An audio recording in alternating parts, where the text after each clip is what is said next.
Oke, jadi di unit 5 gitu ya tentang financial accounting gitu ya dan manajemen accounting. Jadi di sini sebenarnya muaranya transaksi yang kemarin kita lakukan itu muaranya adalah ke finansial sebenarnya gitu ya. Jadi nanti ada modul apa saja di mana di financial accounting gitu ya. Jadi kalau kita lihat di bukunya ini ya, ini yang silakan nanti Anda buat. Jadi modul-modulnya ada financial accounting terkait dengan GL, kemudian ada account payable dan account receivable ya. Jadi account payable itu kaitannya dengan hutang dan account receivable kaitannya dengan piutang. Oke.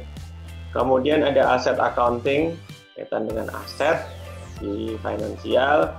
Kemudian ada modulnya adalah corporate finance management atau CFM. Nah, ini ada corporate finance management ya terkait dengan planning. Kemudian ada ACE ya, ada profit center, ada legal consolidation, kaitannya legal ini dengan pajak gitu ya. Ini kaitan dengan pendapatan, perbendaharaan gitu ya, cash, stock, bond, relative, enterprise controlling include gitu ya. Kemudian ada planning.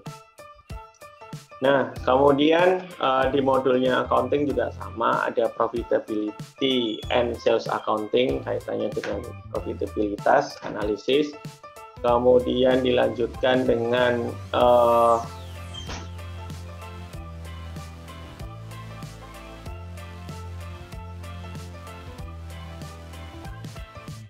ada product cost controlling, ini kaitannya dengan perhitungan biaya produksi, gitu ya, biaya produk yang akan dihasilkan, yang nanti bisa dianalisis di profitability, gitu ya. Ini kaitannya dengan barang-barang mentah, gitu ya, yang diolah menjadi bahan jadi itu apa saja objeknya. Nah nanti di situ ada cost object controllingnya kita bisa lihat di financial. Kemudian ada overhead cost controlling ya, jadi overhead cost controlling ini sama juga ada cost center ya, jadi ada departemen apa yang mengeluarkan uang gitu ya, jadi mengeluarkan uang, ada biaya yang muncul gitu ya. Kemudian ada internal order dan ada activity based costing. Jadi kalau di internal order ya internal ordernya yang biaya-biaya yang ada di perusahaan gitu ya, contoh biaya listrik, biaya air, nah, kemudian ada biaya internet dan lain sebagainya, ada biaya-biaya yang masuk di internal order. Oke, termasuk kaitannya nanti dengan investment management gitu ya, yang planningnya untuk aset gitu ya, kemudian ada project management, itu adalah modul-modul yang ada di finance. Oke, jadi nanti teman-teman bisa buat rangkumannya yang ada di unit 5 ini.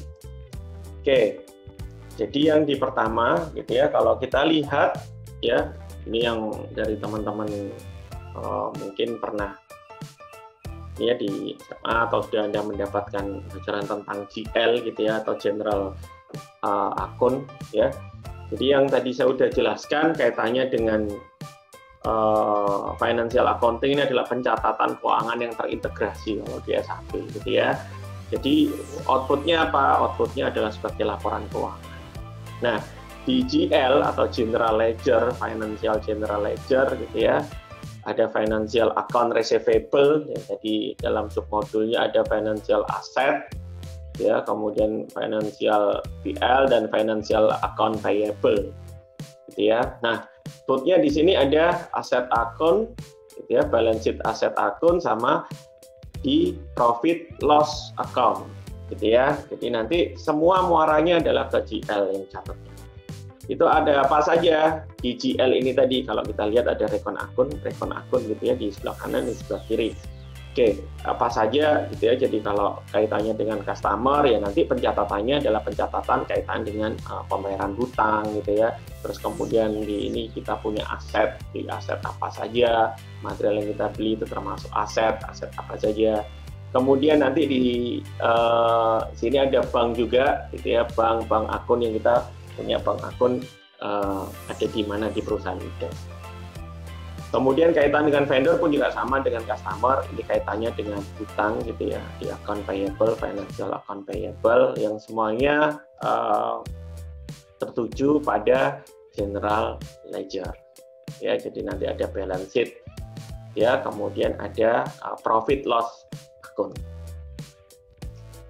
Nah, kalau kita lihat di balance sheet, profit and loss statement, gitu ya, jadi di general ledger, gitu ya, ini kaitannya kan biasanya dengan debit dan kredit. Ini kalau di sebelah kirinya kaitannya dengan aset atau harta, kemudian di sebelah kanan ini ada liabilitas. Ya, jadi kalau profit loss itu kan laba rugi, gitu ya, perhitungan dengan laba rugi. Yang biasanya debit dan kreditnya harus balance, biasanya kalau DCL, gitu ya. Nah, ini kaitannya dengan ini ada aset, ada liabilitas, gitu ya. Nah, semuanya membentuk sebenarnya ke GL sebenarnya, gitu ya.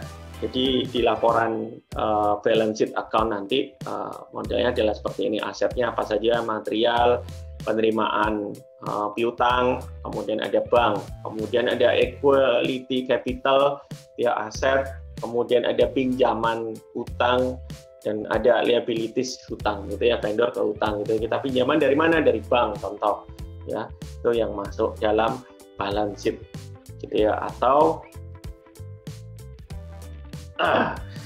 ini adalah laporan untuk menyusun laporan posisi keuangan.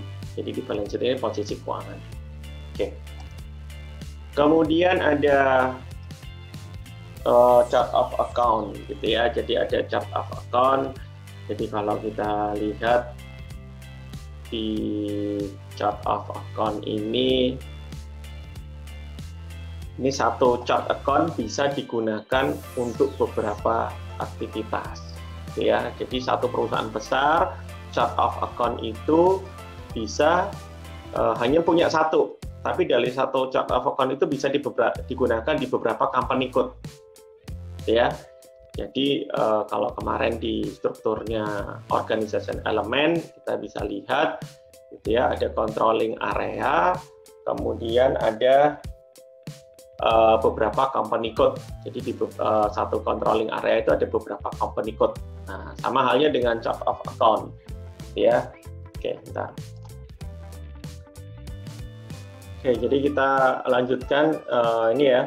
Jadi kalau kita kemarin berkomunikasi dengan customer dan vendor master, gitu ya, semua ini ya, general datanya itu masuk pada organization element client sebenarnya. Kalau kita lihat, gitu ya. Nah, sedangkan untuk yang financial accounting data itu masuk pada company code. Jadi kalau kita lihat di sini, ini company code, gitu ya. Nah, ini masuknya di sini, gitu ya, kaitannya dengan payment, pembayaran. Nah, sedangkan untuk yang customer master itu payable bagi dia, tapi bagi kita adalah receivable. Kemudian kalau vendor ini kebalikannya ya. Ini kita akan melakukan transaksi pembayaran. Semuanya masuk di sini yang masuk pada company code financial accounting data. Nah, di sini juga sama, ada sales data kaitannya dengan customer, purchasing data kaitannya dengan vendor, gitu ya. Jadi ada account payable, si customer-nya membayar ke kita, sedangkan si vendor master itu adalah vendor masternya menerima pembayaran dari kita. Jadi pemahamannya jangan bingung, ini seolah-olah kelihatannya terbalik, ya. Oke, kemudian kita juga sama lanjutkan dengan kaitannya dengan aset accounting, gitu ya. Jadi aset accounting itu ada apa saja? Ada aset class, gitu ya. Ada aset class, kemudian ini ada pengelompokan aset, jadi ya ada dikelompokkan di aset di sini. Jadi contoh, gitu ya, jadi aset master record-nya kita nanti udah jelas di situ, ada generalnya ketika kita melakukan transaksi pembelian, gitu ya. Di generalnya kita beli apa kemarin itu masuk dalam aset sebenarnya, gitu ya. Jadi setelah dikelompokkan aset class masuk ke melihat pada aset master record. Jadi kalau kita lihat contohnya di sini untuk perhitungan apa sih sebenarnya depresiasi, gitu ya. Ada pajaknya berapa, kita belinya kapan, gitu, informasi-informasi yang ada di general. Kita beli kemarin printer, kemudian belinya kapan, gitu ya, pajaknya berapa dan perhitungan penyusutannya seperti apa, gitu ya. Jadi nanti di situ sudah kita masuk pada aset master record.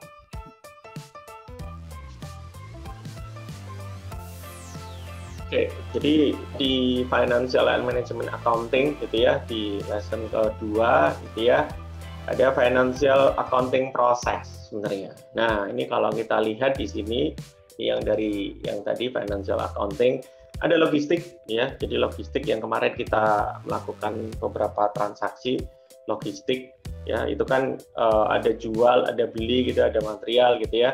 Nah, di GL-nya, di Financial Accounting, ini nanti ada Human Resource juga. Kenapa masuk? Nanti Human Resource termasuk pegawai, kaitannya dengan travel management, kaitannya dengan penggajian, itu masuk juga di Financial Accounting, masuk juga dalam modulnya Financial Accounting. Ada yang PL tadi ya, Profit and Loss Statement, laba rugi, kemudian ada posisi balance sheet, gitu ya, dan kemudian ada Account Receivable, nanti kaitannya dengan customer, ada account payable, kaitannya dengan vendor, dan ada asset accounting. Nah, semua muaranya adalah sebagai enterprise controlling, management controlling, dan project system. Oke, kita mulai dari account receivable dan account payable. Jadi beberapa, kalau kita lihat di sini account number-nya berapa, ya ini ya, account number, semuanya masuk pada JL account. Semuanya masuk pada JL account, ya, semuanya masuk pada JL account. Jadi kalau kita lihat kemarin business partner itu ada dua sebenarnya yang dianggap di business partner, yaitu si Rohrer dan si Baltus. Semua transaksinya, account number-nya itu akan dicatat di sini, account payable dan account receivable, yang muaranya akan ke GL. Oke. Next, kemudian kita masuk pada lesson 3 kaitan dengan final accounting, dan ada external view sama internal view.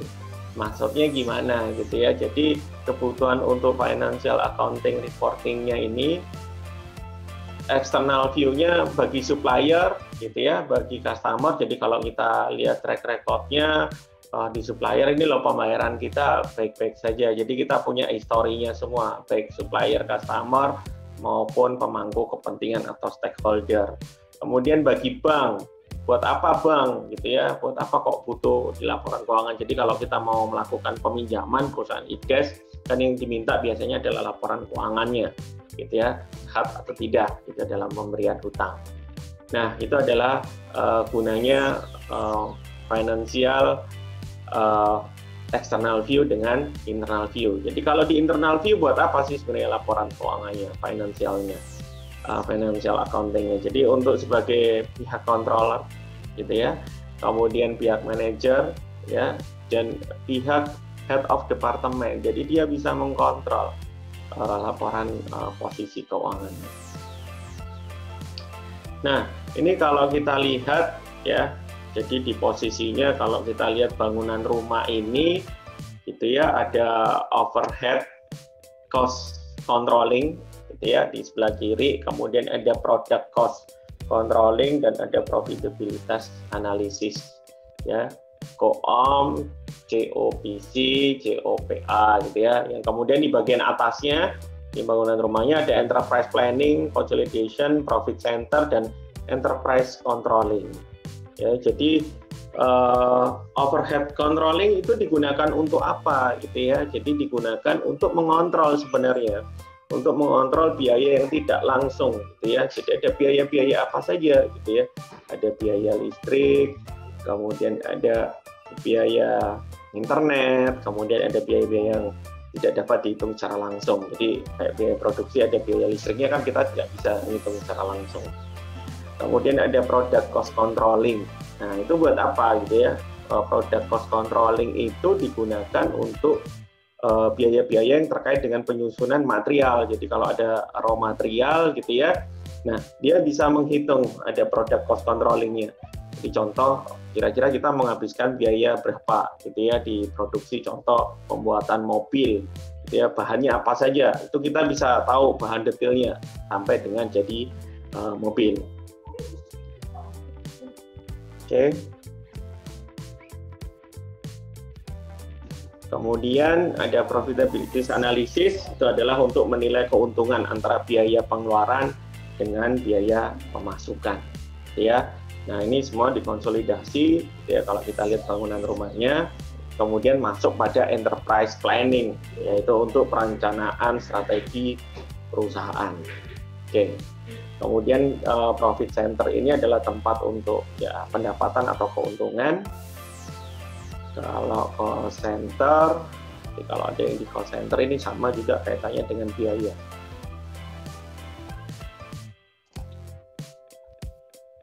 Oke, saya lanjutkan ya. Saya cek datanya tadi. Oke, ya. Jadi di komponennya organization element controlling gitu ya. Kalau kita lihat di gambarnya, ini kaitannya sama yang di bab 3 kemarin gitu ya, di organization element. Jadi di controlling area enterprise gitu ya. Kemudian ada company code, ya bisa membawa beberapa company code. Nah, di bawahnya sini ada profit centernya. Nah, ini kita bisa lihat, jadi setiap controlling area itu dia punya satu laporan untuk beberapa company code, gitu ya. Ada profit center, contoh di company code-nya kita ada di Jerman, gitu ya. Jadi contoh di Jerman ini profit centernya apa, gitu ya. Kalau kita kemarin beli ini ada high tech, ada furniture, ada wood and paper gitu ya, kita bisa masuk ini berarti pendapatannya yang ada di perusahaan ide Jerman itu ada di high tech-nya, itu teknologi, ada furniture dan ada wood paper untuk pendapatannya.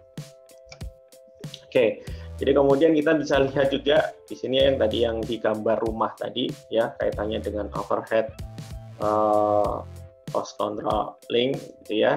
Nah, kita bisa lihat pengeluaran-pengeluaran apa saja, gitu ya, biaya-biaya apa saja kita bisa jelaskan, gitu ya.